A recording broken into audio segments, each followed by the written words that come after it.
And the expected development of the country. না, সত্যি কথা, আপনি যেটা বলছেন পশ্চিমবঙ্গে এই গ্রেস দিয়ে দিয়ে না ছেলে মেয়েগুলোর 12টা বাজিয়ে দিয়েছে।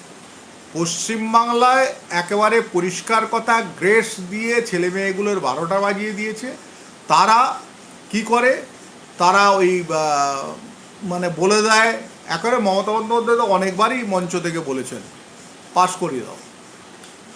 এই যে পাস করিয়ে দাও, হাতে ডিগ্রি সার্টিফিকেট রয়েছে, ন্যূনতম অভিজ্ঞতা ন্যূনতম কিছু নেই। যেমন আপনাদের একটা ছোট্ট গল্প করে বলি, এক মহিলা, তিনি ইংলিশে MA করেছেন, তিনি তার স্বামীর বিরুদ্ধে মামলা করেছেন এবং ড্রাফটিংটা করেছেন তিনি ইংরেজিতে। বিশ্বাস করুন,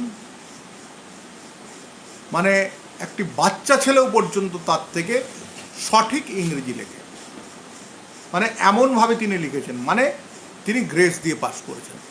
এই পাস করে একটা জাতি চলতে পারে না, বাঙালি জাতি এইরকমভাবে চলতে পারে না। এডুকেশনটা ঠিকঠাক করতে হবে, এডুকেশনটা কিন্তু টাইট ফিট করতে হবে। এডুকেশন যদি টাইট ফিট না করে তাহলে কিন্তু আমাদের বাঙালিদের ভবিষ্যৎ কিন্তু